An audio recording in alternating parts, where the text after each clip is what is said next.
Biro ng Tadhana, Part 8. Kailangan nang makausap ni Iles si Perico kung nagpapalabas lamang ito kay Ingrid o hindi. Kailangan hanggang maaga pa ay malaman na niya upang hindi na siya umaasa. Nang minsang wala si Ingrid at ang mag-inang Stephanie at Mrs. Escobar ay nilapitan niya si Perico. Perico, gusto ko lang magkalinawan tayo kung kayo na ba ni Ingrid. Gumagaralgal na tanong niya rito. Malamlam lamang siya nitong pinagmasdan. Ikaw na rin ang makakasagot niyan. Sa sinabi nitong iyon ay talagang sumambulat na ang lahat ng sama ng loob sa dinanas niya. Namula ang kanyang mukha at kaagad na tumulo ang kanyang luha. Ganun na lang ba ang lahat? Hindi ito sumagot. Sa tingin niya, ito pa ang galit. Okay lang kung ginawa mo akong tanga. Pagdiriin niya sa huling salita. At least, ngayon ay alam ko nang niloko mo lang pala ako. Paniwalang paniwala pa naman ako. Iyon lamang at tumalikod na siya habang panay ang paglandas ng luha mula sa kanyang mga mata. Sa tanang buhay niya, noon lamang siya nakaramdam ng ganoong sakit ng loob. Dumiretso siya sa silid na inokupa at agad niyang inayos ang kanyang mga gamit. Iyong oras ding iyon, balak na niyang umalis ng mansyon ng mga Escobar. Bit-bit ang bag ay dandahang pumasok si Iles sa silid ni Don Enrico upang magpaalam. Saan ka pupunta? Nagtatakang tanong nito sa kanya. Magpapaalam na po sana ako. Aniya na namumula pa rin ang mga mata at sisinghot-singhot pa. Malapit na po kasi ang enrollment, pagsisinungaling niya. Akala ko ba sa darating na semana ka pa aalis? Kasi po, napaaga po ang schedule ng enrollment. No, pwede.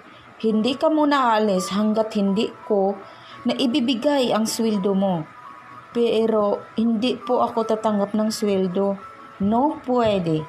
Kailangan. Babayaran ang isang serbisyo. Malaki na ang serbisyo ng pamilya niyo sa amin. Hindi na kayo dapat maagrabyado. Giit nito. Babalik na lang po ako. Iles, por favor. Sa ibang araw ka na umuwi. Baka sumama ang pakiramdam ko. Wala pang papalit sa'yo. Tingin niya ay hindi talaga siya nito papayagang umalis. Kilalan niya ito. Mahirap kontrahin ang sinasabi nito. Bagaman wala namang masama sa hinihiling nito. Sige po, sa ibang araw na lang po ako uuwi. Pagbibigyan na rin niya. Gracias, iha. Nakangiting pasalamat naman nito. Nagdesisyon siyang ibalik na lamang sa kanyang silid ang kanyang mga gamit. Tutal, wala namang ibang nakakitang nagbalot siya. Kaagad din kasing umalis ng bahay si Perico matapos nilang makapag-usap. 3 araw pa ang ipinakiusap kay Iles ni Don Enrico na pagpermi niya sa mansyon. Ibig sabihin, 3 araw pa siyang magdurusa. Ngunit, kahit siguro makalayo na siya, naroon pa rin ang sakit ng loob na dinanas niya. Tama nga yatang sa daigdig ay walang tunay na kaligayahan. Napakaganda pa naman ng mga hinabi niyang mga pangarap. Iyon pala ay magiging isang bangungot lamang ang lahat. Matatanggap naman niyang mawala sa kanya si Perico dahil malayo naman talaga ang agwat ng kalagayan nila sa buhay. Ang hindi niya matanggap ay ang niloko siya nito, pinaasa siya nito at tinuruang mangarap. Nagsakripisyo pa naman siya ng husto at pinagtiisan ang lahat ng pang-aapi sa kanya ni Stephanie. Ngayon, Hindi na siya papayag na may manloko at mang-aapi pa sa kanya. Alam niyang kahit ganoon ang ginawa sa kanya ni Perico ay nararamdaman niyang mahal pa rin niya ito. Isang araw, naulinigan ni Iles na nag-uusap sina Mr. and Mrs. at Don Enrico. Nasa sala ang mga ito at nagkataong kukuhanan niya ng blood pressure ang matanda. Kaya may pagkakataon siyang mapakinggan kung anuman ang pinagtatalunan ng mga ito. Kailangan naming ibinta ang lupang tinatrabaho ni Daniel, Papa, pahayag ni Mr. Escobar. Mas malaki ang pakinabang namin kung magagamit namin sa negosyo ang halaga nun. Matigas na tutol ni Don Enrico sa salitang Espanyol. Papa, ako ang heredero nyo. Bakit hindi nyo paayusin ang papilis para magkaroon na ako ng lubos na kontrol sa mga ipamamana nyo sa akin? Susog dito ni Mr. Escobar. Mariin itong tinitigan ni Don Enrico. At muli itong nagsalita ng Espanyol na parang galit at tumututol. Hindi niya gaanong naintindihan ang huling sinabi nito. Basta sa pagkakaalam niya, tumututol itong ibinta ang lupaing sinasaka at pinangangalagaan ng kanyang ama. Kahit paano ay nakahinga siya ng maluwag dahil hindi naman pala basta mapapakialaman ang kanilang sinasaka. Ngunit iyon ay hanggang nabubuhay pa si Don Enrico. Paano kung mamatay na ito? Sa mansyon tumutuloy si Ingrid Miranda at para din itong amo kung umasta. Mahilig itong mag-utos sa mga katulong sa wikang Kastila na hindi naman naiintindihan ng mga iyon. Minsan, kasama ni Ingrid sa sala si Perico, ay tinawag siya ni Ingrid. Pagkalapit niya ay agad itong nagtanong kung marunong ba siya magsalita ng Kastila. At no, matigas, malutong na tanggi niya.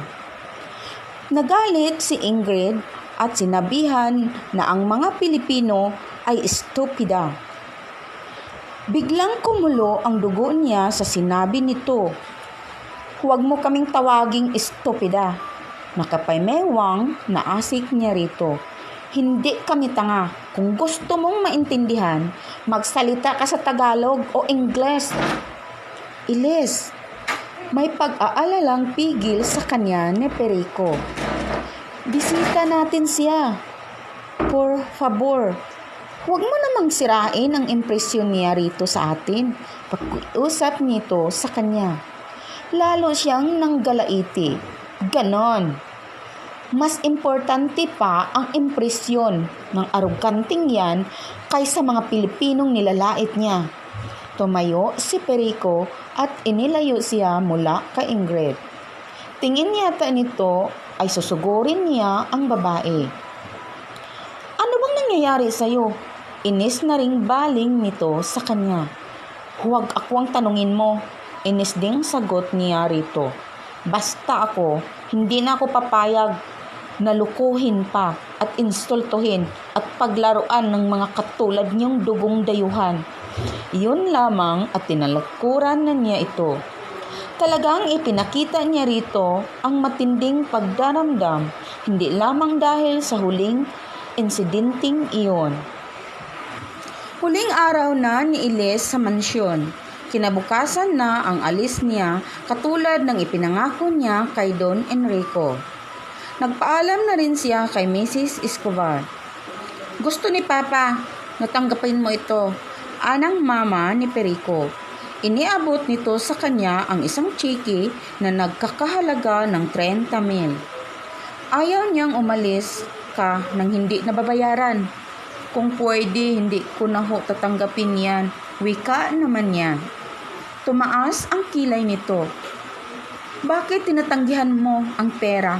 Marami ka ba rito? Sumusunod lang ako sa bili ni tatay.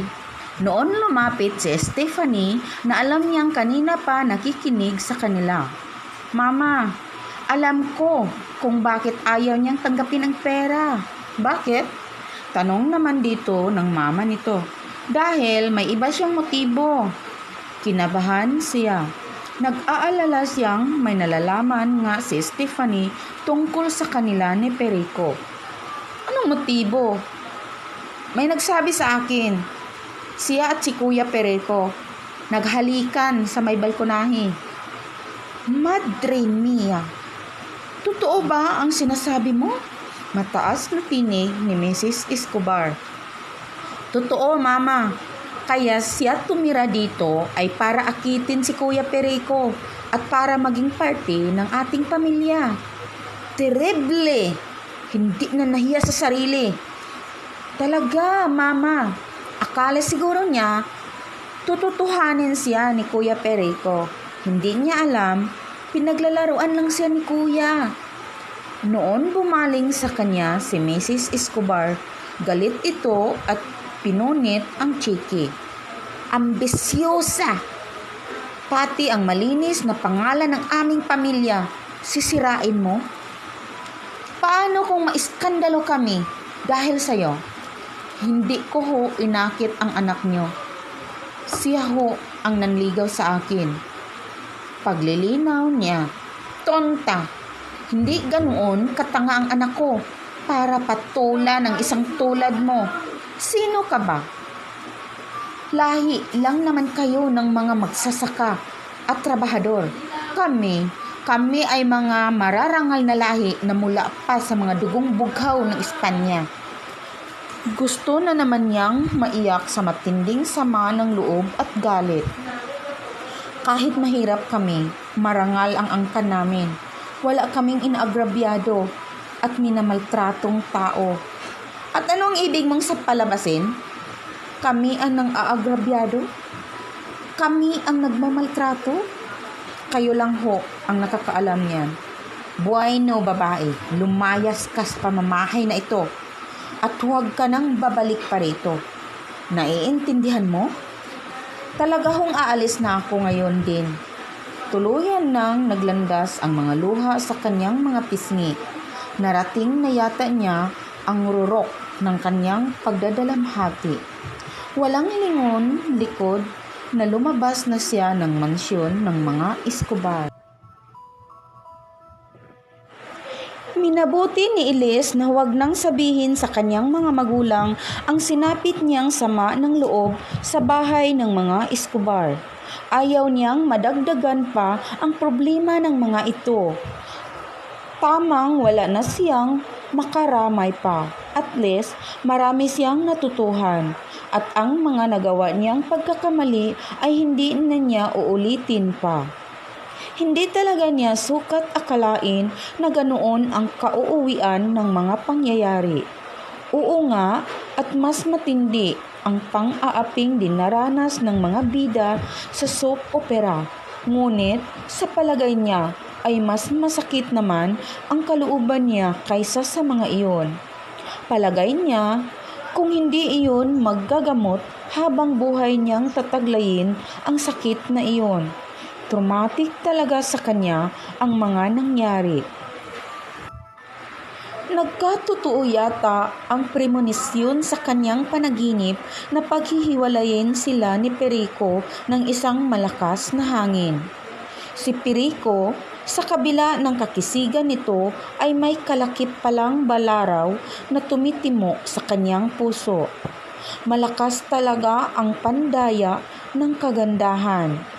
Kailanman, hindi na siya titingin pa sa hitsura ng isang tao. Kailanman, hindi na rin siya maniniwala sa tamis ng pananalita ni Numan. Magiging matalino na siya sa susunod.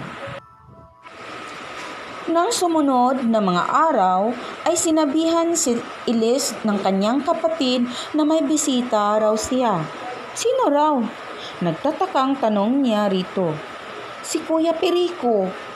Malinaw na pahayag nito. Kumabog ang kanyang dibdib. Ano na naman kaya ang kailangan nito sa kanya? Baka naman na-realize na nito ang pagkakamali nito at hihingi sa kanya ng tawad. Posible ring natuklasan na rin nitong higit siyang karapat-dapat ibigin kaysa kay Ingrid. Ngunit, kung totoo man ang mga samantaha niya, dapat ba niya itong patawarin? Bago lumabas ng kanyang silid ay nagsalamin muna siya, nagsuklay at inayos ang kanyang sarili.